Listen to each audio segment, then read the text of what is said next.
Hi all, welcome to my channel.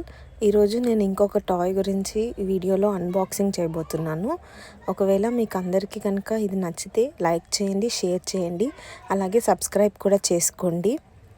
మీ చిన్న subscribe నాకు చాలా ఎంకరేజ్మెంట్గా ఉంటుంది అండ్ ఇలాంటి టాయ్స్ ఎన్నో మీ ముందుకు తీసుకురావడానికి నాకు ఒక మంచి ఎంకరేజ్మెంట్ని ఇస్తుంది. ఇది వచ్చేసి మాంటెసరీ టాయ్స్ పజిల్ అనమాట. ఇది అమెజాన్, మీషోలో అవైలబుల్గా ఉంది. నచ్చితే కనుక వెళ్ళి ఆర్డర్ చేయండి. పిల్లలకి చాలా సమ్మర్ టైంలో మంచి టైంపాస్ గేమ్ అవుతుంది అనమాట. ఇది చాలా ఫెమిలియర్ గేమే అండి. చూస్తే ఈజీగా తెలిసిపోతుంది మనకి గేమ్ ఏంటి అనేది. ఇలా ఈ రింగ్స్ ఇచ్చారు కదా, వాటినైతే అన్నీ ఒకే దగ్గర ఆర్డర్లో అరేంజ్ చేయాలి. అండ్ ఇవి జంబుల్ చేయడానికి మనకి ఇలా ఒక చార్ట్ ఇచ్చారు. దాని ప్రకారం మనం ఫస్ట్ జంబుల్ చేసి పెట్టిన తర్వాత పిల్లలకి ఇస్తే వాళ్ళు మళ్ళీ ఆర్డర్లో ప్లేస్ చేయాలన్నమాట. ఇది గేమ్. Thank you for